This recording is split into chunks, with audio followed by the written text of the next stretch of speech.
Hello friends, the students of Standard English Medium. Once again, welcome back to my class of Social Science. And this is the second lecture of chapter number 17. As you can see, economic problems and challenges, poverty and unemployment. इस chapter का ये second lecture है. ठीक है, तो आइए पढ़ाई की शुरुआत हम कर देते हैं और पेज नंबर 134 से हमें पढ़ना है. मैं पहले आपको याद दिला दूं कि शुरुआत का जो यानी कि हमारा फर्स्ट लेक्चर था उसमें हमने पॉवर्टी क्या होता है, ठीक है, उसको इकोनॉमिकल लैंग्वेज में हमने समझा था what is the meaning of poverty, and then we understood the concept of below poverty line also, people living below poverty line, क्योंकि बहुत भारी संख्या में इंडिया में. और उसके बाद हमने ये भी समझा था लास्ट में towards the end of that lecture we also understood the concept of absolute poverty and relative poverty. उसके बाद जो हमें पढ़ाई करना है वो है poverty in India. इंडिया में यानी कि जब ये चैप्टर लिखा गया था, जब ये कंटेंट लिखा गया था, उस वक्त इंडिया में poverty का हालात कैसी थी, वो चीज हमें अब स्टडी करना है. पेज नंबर 134 के ऊपर आपको ध्यान रखना है. ठीक है. In order to decide poverty line in 2011-12, Planning Commission of India declared per capita expenditure for rural area as 816 rupees, which means 4,080 rupees per family expenditure, and for urban area per capita expenditure was fixed at the rate of 1,000 rupees per person at least.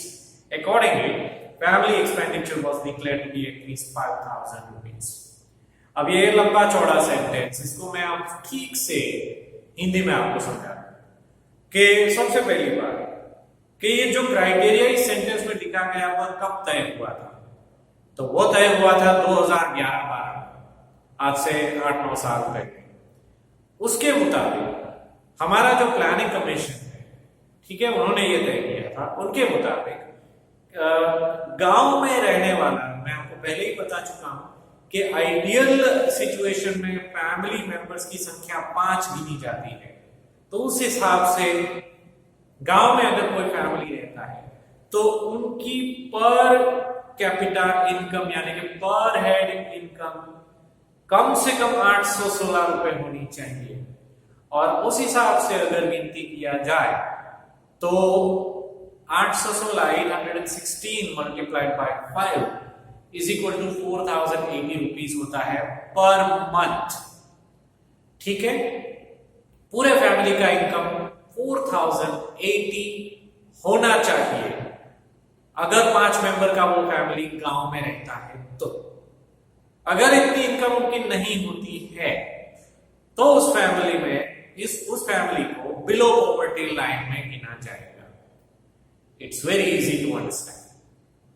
लेकिन ये हम village area की बात कर रहे हैं, जो गांव वाले जो होते हैं, क्योंकि वहां पे एक्सपेंडिचर कम होता है इसलिए उनका अलग से क्राइटेरिया बनाया गया है.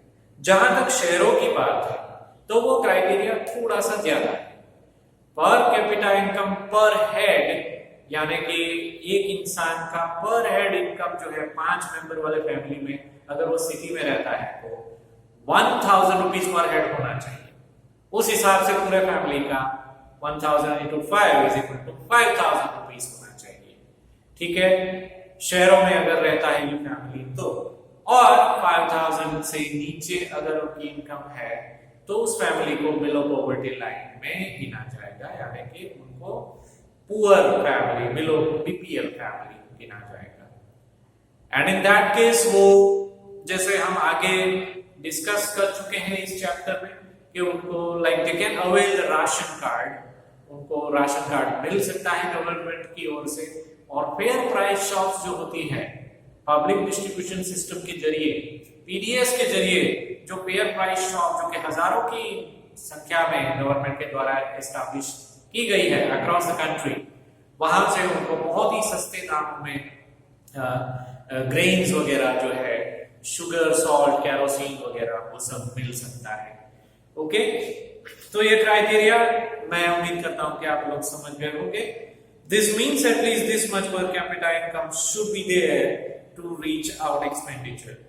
On the basis of new criteria, number of the poor has reduced 27 crore in 2011 and 12, and the rate of poverty has reduced to 21.9% in the ratio of total population. अब ये स्टेटमेंट आपको underline करना है।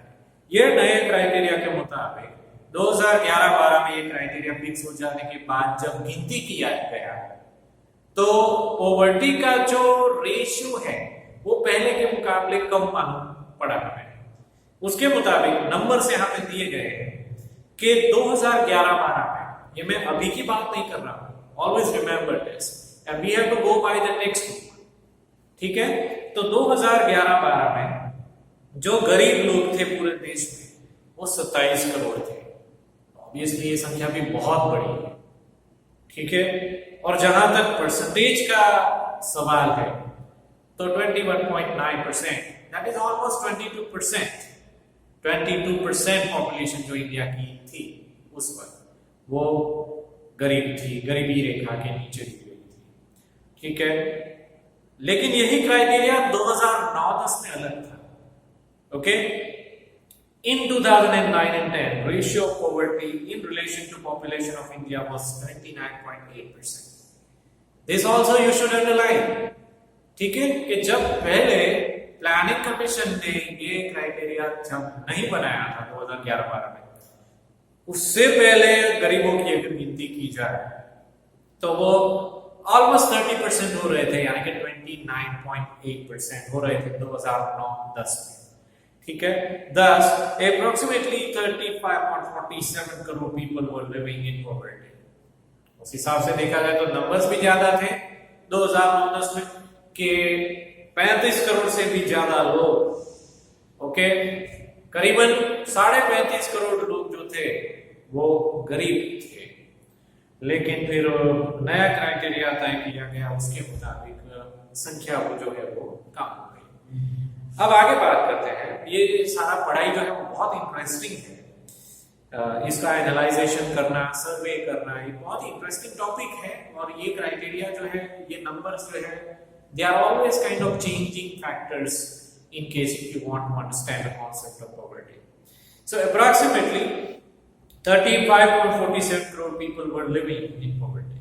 In order to see that equality prevails at the international level, World Bank has decided per capita income as $1.90 in 2012 as per the rate of 2008, which is considered as the scale for poverty line. ठीक है, महीना भर में $1.90 minimum कमाना चाहिए किसी भी income इंसान को। अगर उससे भी कम रहता है, ठीक है, तो इंसान एब्सोल्युटली गरीब है। ऐसा जो वर्ल्ड बैंक ने क्राइटेरिया तय किया था वो उन्होंने 2008 में तय किया था। According to one report of World Bank, India's total population was approximately 121 crore in 2010. ये आज से 10 साल पहले की बात है कि वर्ल्ड बैंक का रिपोर्ट, जो एनुअल रिपोर्ट आता है, ओके, 2010 के मुताबिक तब इंडिया की पॉपुलेशन जो थी वो 121 करोड़ थी। हालांकि अभी तो उससे ज्यादा है, ठीक है। Out of which 32.7% people were living in below poverty line, okay. अब उसमें से 32% से भी ज्यादा लोग बिलो पॉवर्टी लाइन जी रहे थे। तो 121 करोड़ का जितना भी होता है उसमें से 32% लोग बिलो पॉवर्टी लाइन में जीते थे, यानी कि बहुत ही हॉरिबल फिगर है ये, okay. In case if you like do the even the rough calculation also, then you can easily realize कि almost 40 करोड़ जितने लोग ऐसे इंडिया में थे जो गरीब थे। अब इतनी तो जनसंख्या किसी एक देश की पूरी नहीं होती है जितने गरीब लोग हमारे देश में रहते हैं। So therefore I am telling you it's a horrible figure which makes about 45, यहाँ पे लिटरली लिखा भी है कि 45.6 करोड़, बहुत ही ज्यादा नंबर है ये, कि 45 करोड़ से भी ऊपर ये लाइक जनसंख्या हमारी ऐसी थी 2010 के मुताबिक। यहाँ पे लोग, इतने लोग गरीब थे। That was according to World Bank, ठीक है। लेकिन फिर इंडियन प्लानिंग कमीशन का जो उन्होंने क्राइटेरिया बनाया था तो वो तो अलग ही था। वो ऑब्वियसली उन्होंने 2011-12 में बनाया था, जिसका बारे में हम ऑलरेडी पढ़ चुके, ठीक है। अब next paragraph, as per the report of UNDP. UNDP का मतलब होता है यूनाइटेड नेशंस डेवलपमेंट प्रोग्राम। ये चीज ऑलरेडी हम स्टडी कर चुके हैं। So as per the report of UNDP 2015, ratio of poverty in India in 2011-12 was 21.92%। UNDP report के मुताबिक 2011-12 में इंडिया की जो सिचुएशन थी उसके मुताबिक 21.92% गरीबी था इंडिया में। ये यूएनडीपी का रिपोर्ट है, ठीक है। It means that out of the total poor, that is 26.93 crore, 21.65 crore people in rural area, okay, and only 5.28 crore people were in urban area were under poverty line, ठीक है। जितना भी कैलकुलेशन किया गया था उसके मुताबिक अब इस नंबर का थोड़ा सा एनालिसिस करेंगे कि टोटल मिला के 26.93 करोड़ पुअर लोग थे, लेकिन ज्यादा करके वो पुअर लोग जो थे वो गांव में रहने वाले थे। 26.93 करोड़ में से 21.65 करोड़ जो है वो गांव में रहते थे। बाकी के 5 करोड़ 28 लाख वो शहरों में रहते थे। तो ऐसा देखा गया कि गरीबी जो है वो गांव में ज्यादा दिखने को मिलती है, because in village areas people do not have many options for making the living. Generally लोग एग्रीकल्चर में बिजी होते हैं, और अगर एग्रीकल्चर उनका सक्सेसफुल नहीं होता है, कुछ साल होता है, तो ऑटोमेटिकली गरीब हो जाते हैं। ऐसे हालात देखने को मिलते हैं गांव में, और इसीलिए शायद, और फिर गांव में अवेयरनेस का भी कमी होता है, एजुकेशन का भी कमी होता है। So these are the kind of reasons why the poverty is seen more in villages as compared to the city areas. Okay, अब आगे बढ़ते हैं। छत्तीसगढ़, ये स्टेटमेंट आपको अंडरलाइन करना है।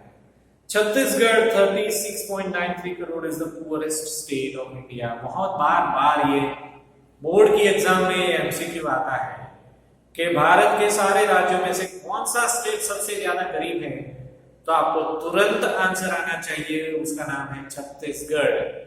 सबसे गरीब स्टेट है हमारा, ठीक है। और परसेंटेज भी दिखाया गया है 36.93 crore, so almost it is 37 crore. Goa में गरीबी सबसे कम है 5.09%, उतना ही बिलो पॉवर्टी लाइन वाले लोग वहां पे रहते हैं। इन Gujarat the proportion of poverty is 16.63, ठीक है। गुजरात का अगर पॉवर्टी मेजर किया जाए, ठीक है, तो 16% से थोड़ा सा ऊपर है।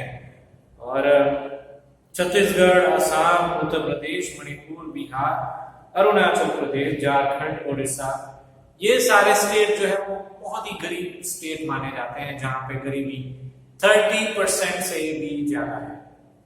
छत्तीसगढ़ का तो हमने देखा ही कि 36 करोड़, ऑलमोस्ट 37% एक्चुअली 37% वहां पे गरीब लोग हैं।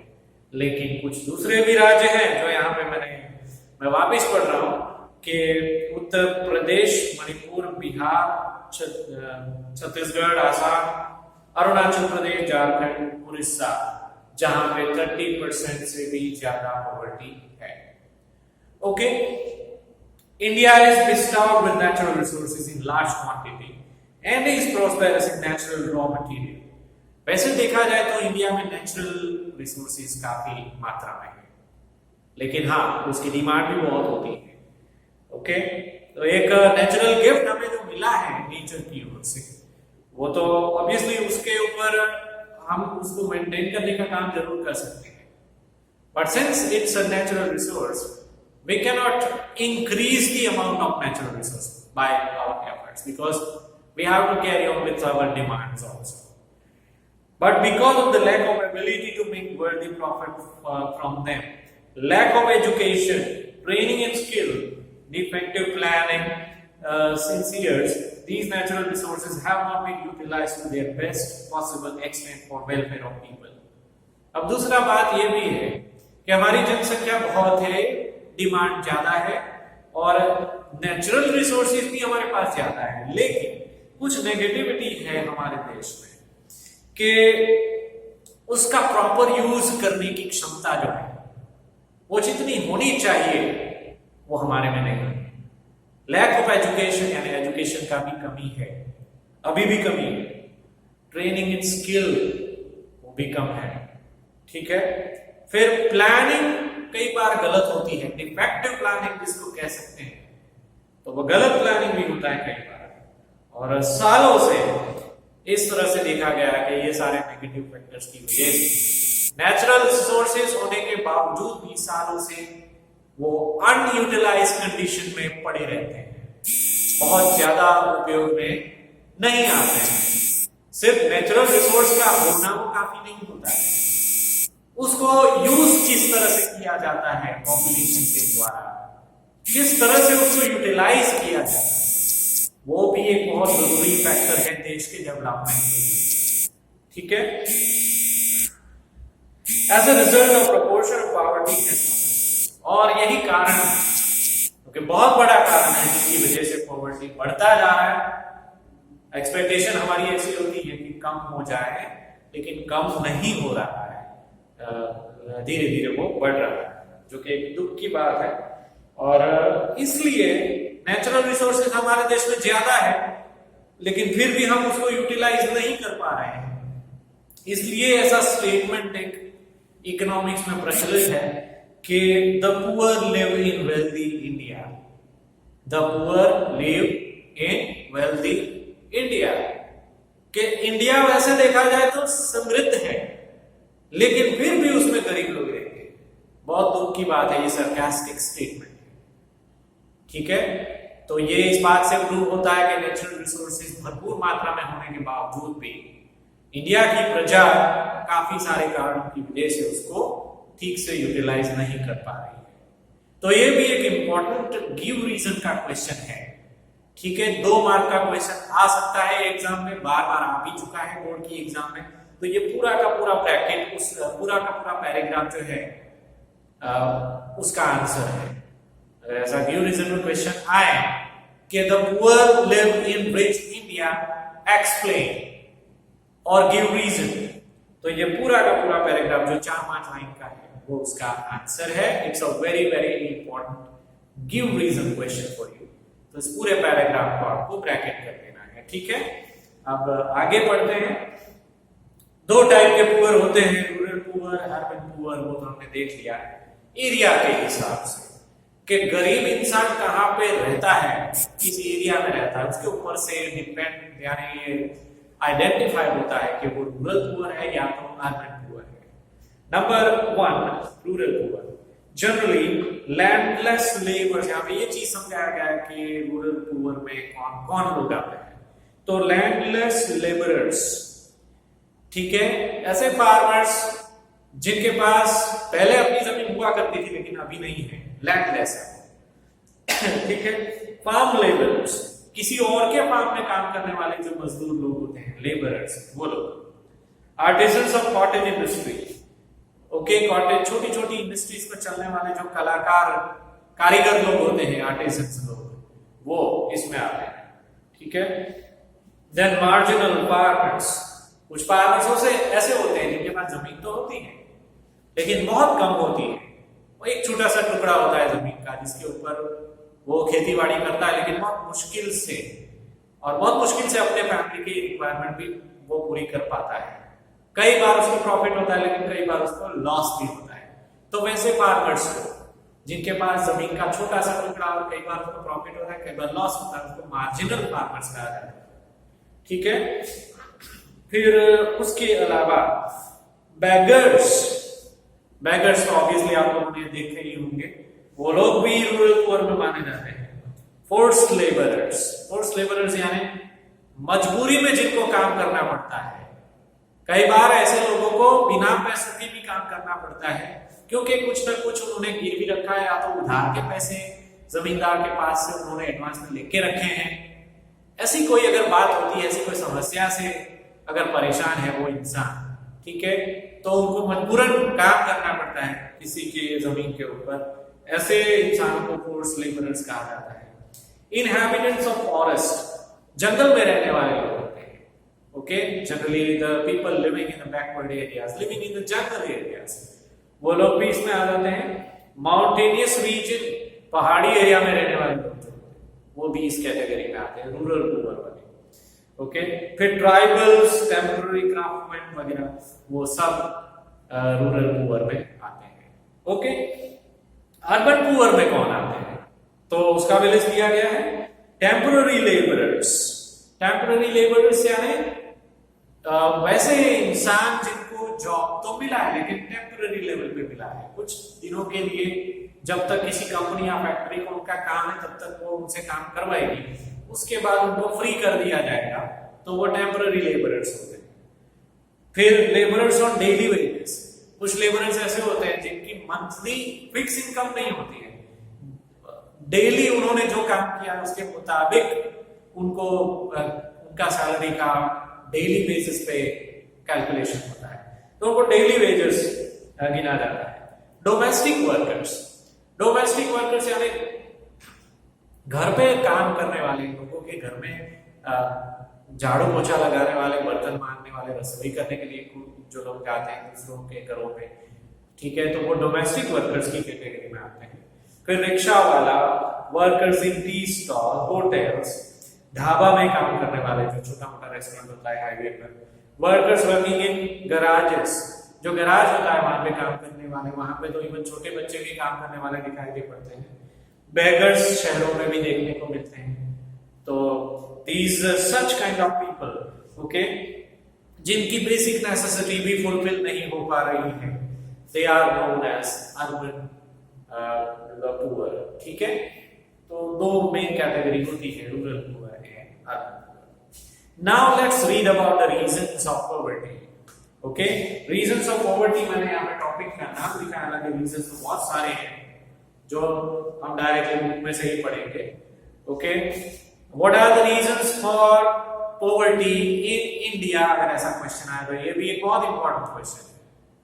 3 या 4 मार्क का क्वेश्चन आ सकता है। It's very easy answer. आपको ऐसे देखने से लगता होगा कि आंसर इतना लंबा है कैसे आएगा, लेकिन बहुत कॉमन सेंस की बात है। कुछ पॉइंट्स हम हमारे सेंस से भी लिख सकते हैं, जरूरी नहीं है कि इसमें से पढ़ के याद करेंगे तो ही हमें आएगा। अब कोई भी इंसान अगर गरीब होता है तो उसका कारण क्या होता है, वो थोड़ा लॉजिकली हमें सोचना पड़ता है।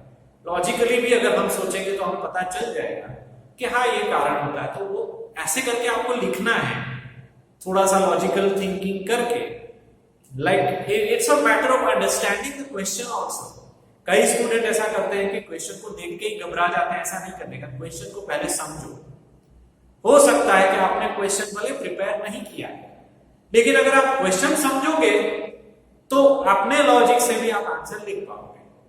ये वो वाला क्वेश्चन है जहां पे अगर आपने आंसर प्रिपेयर बाय चांस, अगर आपने आंसर प्रिपेयर नहीं किया है, तो by using your common sense और your common logic also you can write the answer.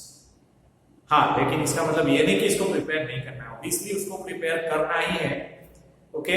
लेकिन जब हम पढ़ेंगे तो आपको मालूम पड़ेगा कि ज्यादा करके पॉइंट्स ऐसे हैं जिसको 1-2 बार भी अगर हम पढ़ेंगे तो अपने हिसाब से हम लिख सकते हैं, और वो कोई बड़ी बात नहीं, ठीक है। The origin of poverty is more deep rooted in villages and rural areas as compared to the urban areas. ये पहला ही स्टेटमेंट हमें बताता है कि एक ऑलरेडी एक ऐसा स्टेटमेंट जो जनरल कॉन्सेप्ट है कि शहरों के मुकाबले गांवों में गरीबी ज्यादा देखने को मिलती है। तो ये तो ऑलरेडी हम जानते हैं, उसी को हमें लिखना है, ओके। अब जो चीज लिखी गई है वो पॉइंट वाइज है कि क्या कारण है। We are now going to discuss about the reasons why the poverty is there in our country. तो पहला रीजन है decrease in income from agriculture sector because of insufficient development in the field of agriculture and insufficient irrigation facility. Agriculture हमारा main occupation है, ठीक है। वो अगर उसके प्रोडक्शन में अगर गिरावट आती है, ठीक है, या तो एग्रीकल्चर हमारा असफल रहता है कम बारिश की वजह से, या तो इरिगेशन फैसिलिटी ना होने की वजह से अगर फेल हो जाता है, ठीक है, तो खास करके गांव के एरिया में गरीबी बढ़ने की संभावना है। तो ये हो गया पहला reason. Second one is lack of alternative employment apart from farming. Okay, farming के अलावा ऑल्टरनेटिव जो एम्प्लॉयमेंट होता है वो नहीं होता है, ठीक है, तो उसकी वजह से भी गरीबी बढ़ता है। क्योंकि फार्मिंग जो लोग कर रहे थे उनका क्रॉप फेल हो गया, फार्मिंग असफल हो गया, तो फिर वो दूसरा ऑप्शन चाहिए कमाने के लिए, लेकिन वही अगर अवेलेबल नहीं है तो हम ये कह सकते हैं कि because of the lack of alternative employment apart from farming the poverty is increasing, right?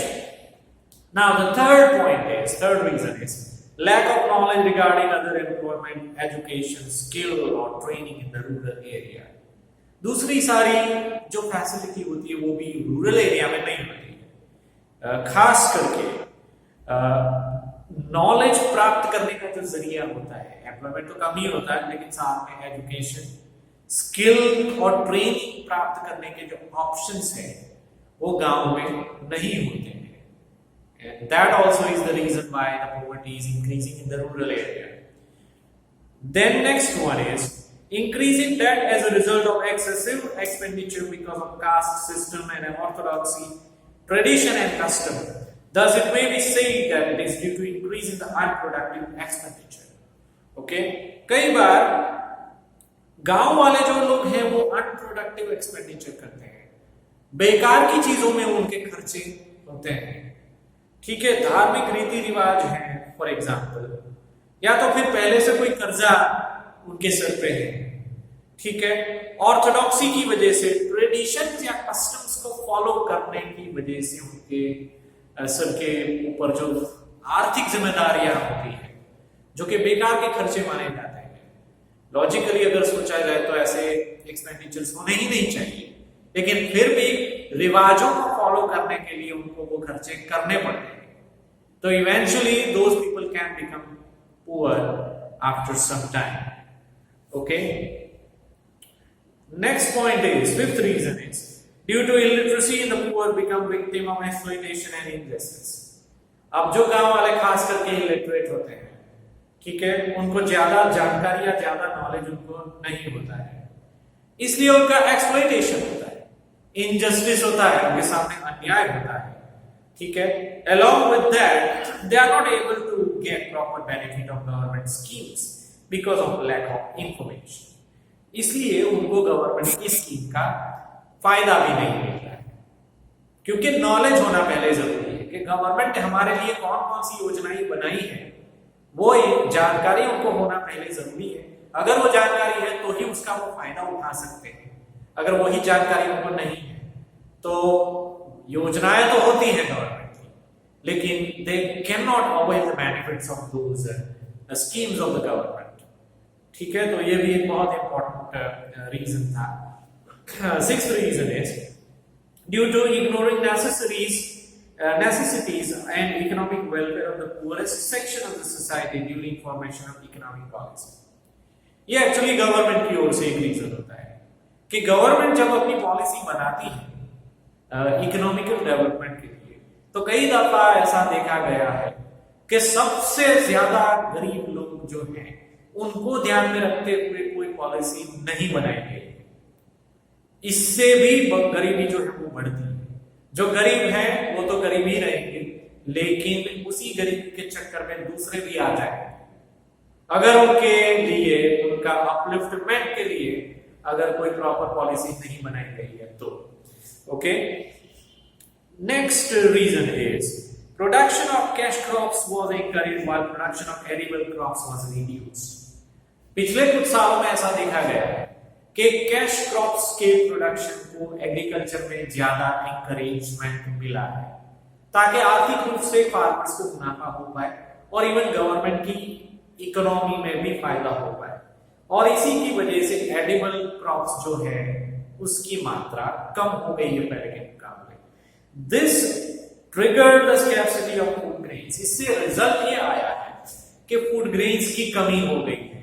अब फूड ग्रेन्स उगाना वो तो हमारी बेसिक नेसेसिटी है वैसे देखा जाए तो this has triggered the scarcity of food grains and pulses and price rise because of which people could not get meals twice a day. अब फूड ग्रेन्स या पल्सेस या सीरियल्स वो पकना अगर कम हो गया है पहले के मुकाबले, पॉपुलेशन तो बढ़ ही रही है, so these two contrasting things are happening at the same time. We can say population is increasing and the production of the food grains is decreasing. इसकी वजह से जो फूड ग्रेन्स हैं उसके प्राइस जो प्राइसेस हैं वो मार्केट में बढ़ गए. ठीक है, प्राइसेस मार्केट में बढ़ गए इसलिए कुछ लोग वो प्राइसेस को अफोर्ड नहीं कर पाते हैं और इसीलिए वो गरीबी के चक्कर में आ जाते हैं वैसे लोग. Okay, so that also is a very very important and one of the most crucial reasons of increasing poverty in India. Okay, next reason is because of execution of economic reforms, rural economy collapsed, cottage and small scale industries broke down, migration increased, income in agriculture sector increased.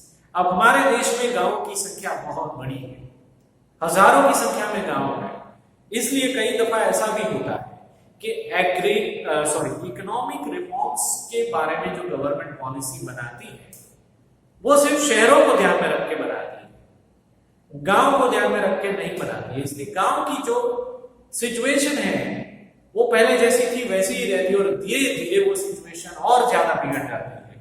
ठीक है, agriculture को नुकसान होता है, या rural economy collapse हो जाती है उसकी वजह से, और एग्रीकल्चर के अलावा छोटे छोटे जो स्मॉल कॉटेज इंडस्ट्रीज चल रहे होते हैं, ठीक है, वो भी नष्ट हो जाते हैं, उसको भी बहुत भारी नुकसान होता है. और क्योंकि कुछ नहीं चल पाता है गांव में, इसलिए गांव वाले लोग शहरों की ओर माइग्रेशन करते हैं. And as a result of that the cities are becoming more and more overcrowded. आप लोग देख ही सकते हो कि जनरली शहरों में आकर बसने वाले लोगों की संख्या जो है वो दिन ब दिन बढ़ती जा रही है. ओके, बहुत ही क्राउडेड सिटीज, कुछ सिटीज तो इतने क्राउडेड होते हैं कि लाइक हमें ताज्जुब होता है कि ये सिटी में रहना, यानी ये लोग किस तरह से रहते होंगे. अहमदाबाद है, कोलकाता है, मुंबई है, दिल्ली है, and there are so many other cities also which are very heavily crowded. Okay, वो क्राउडेड इसलिए हो रहे हैं क्योंकि बेसिकली वहां पे आने वाले लोग ऐसे हैं जो पहले गांव में रहा करते थे, लेकिन गांव में उनसे कुछ नहीं हो पाया. एग्रीकल्चर उनका या तो फेल हो गया, या तो स्मॉल कॉटेज इंडस्ट्रीज में अगर वो लोग बिजी थे तो वो भी ठीक से नहीं चल पाया. So in order to avail the better option, better opportunity, in order to exploit the better opportunities in the city area, they prefer to migrate in the city area, and that's the reason why city की economy के ऊपर, urban areas की economy के ऊपर धीरे धीरे burden जो है वो बढ़ता ही जा रहा है. ठीक है, ओके, सो ये भी एक रीजन हो गया. और इसमें हम ये भी कह सकते हैं लास्ट में, अगर हमें लिखना है तो ये भी लिख सकते हैं कि because of the reason that the city areas are becoming more crowded, the agriculture has remained poor and agriculture sector is decreasing day by day, because not many people are interested in doing agriculture anymore now. Okay, because the population living in the villages is decreasing and the population living in the city areas are increasing. Right. Okay, next one is poor people are becoming victim of malnutrition and diseases. जो गरीब लोग होते हैं उनके bodies में भी काफी सारी समस्याएं होती हैं. ठीक है, खाने पीने की कमी की वजह से उनको डिजीजेस होते रहते हैं.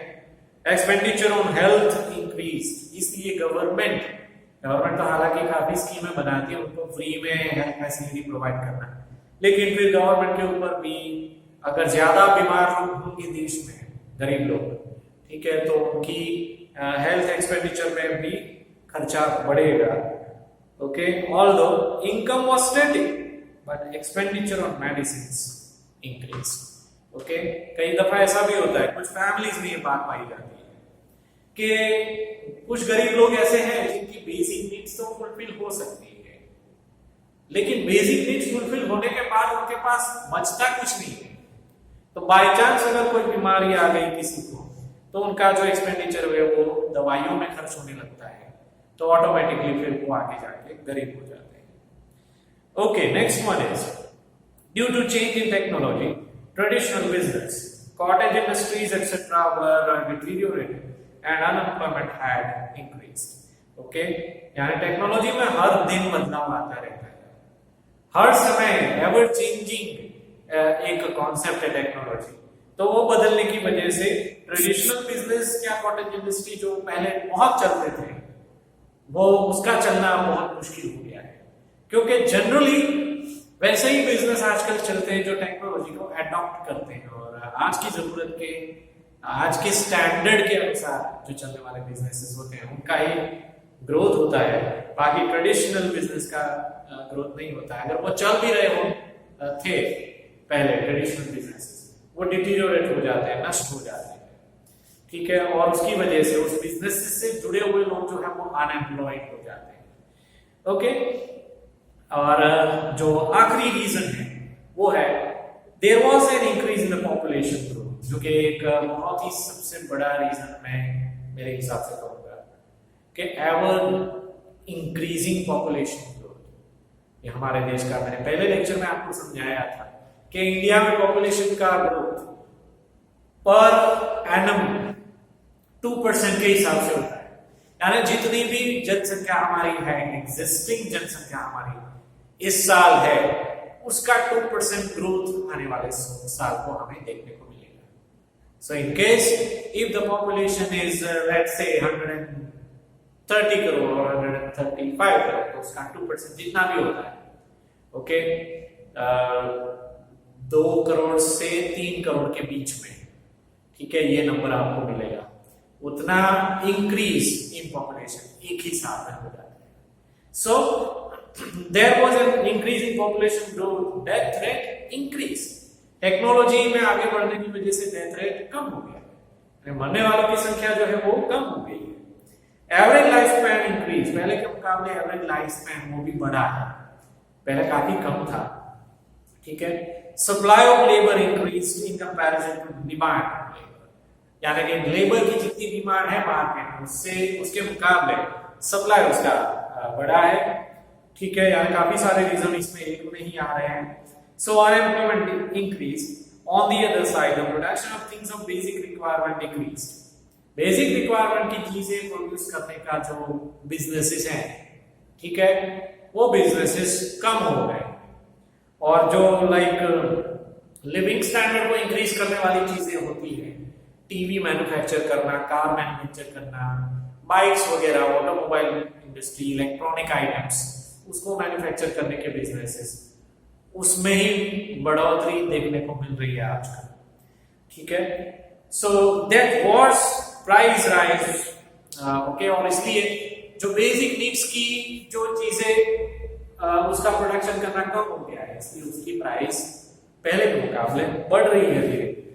Downfall in purchase power was experienced, कई दफा ऐसा भी देखा गया है कि परचेसिंग पावर जो है वो घट रहा है, कम हो रहा है लोगों का, ठीक है। Living standard deteriorated, thus poverty increased, ठीक है, हमारा लिविंग स्टैंडर्ड कई बार बिगड़ जाता है, हमारा मंथली बजट भी बिगड़ जाता है, प्राइस राइज कभी भी हो जाता है, ओके, कभी भी फिर वो नॉर्मल प्राइस आ जाता है। ये सारा अनसर्टेन सिचुएशन की वजह से मार्केट में हमारा लिविंग स्टैंडर्ड जो है वो भी अनसर्टेन हो गया। तो ये सारे हमने पढ़े कि कुछ 7-8 यानी कि मेरे ख्याल से 8-10 जैसे रीजंस हैं, रीजंस फॉर पॉवर्टी, ओके, वो हमने आज पढ़े, जो कि बहुत ही इंपॉर्टेंट क्वेश्चन है। आपको कम से कम 5-6 रीजंस तो आने ही चाहिए, क्योंकि कम से कम 3 मार्क का ये क्वेश्चन आता है। सो 2 पॉइंट का 1 मार्क ऐसे भी अगर गिना जाए तो 6 पॉइंट्स तो आपके दिमाग में क्लियर होने ही चाहिए, ओके, इसलिए बहुत इंपॉर्टेंट क्वेश्चन है, उसको 2-3 बार पढ़ के और उसको प्रिपेयर जरूर कीजिएगा, ठीक है। पॉवर्टी के जो रीजन है वो तो हमने पढ़ लिए। पॉवर्टी इरेडिकेशन के लिए, उसको गरीबी को दूर करने के लिए गवर्नमेंट ने क्या क्या स्टेप्स उठाए हैं, उसकी चर्चा हम आने वाले लेक्चर में करेंगे, Okay, so that's it for now. Bye bye and have a good day.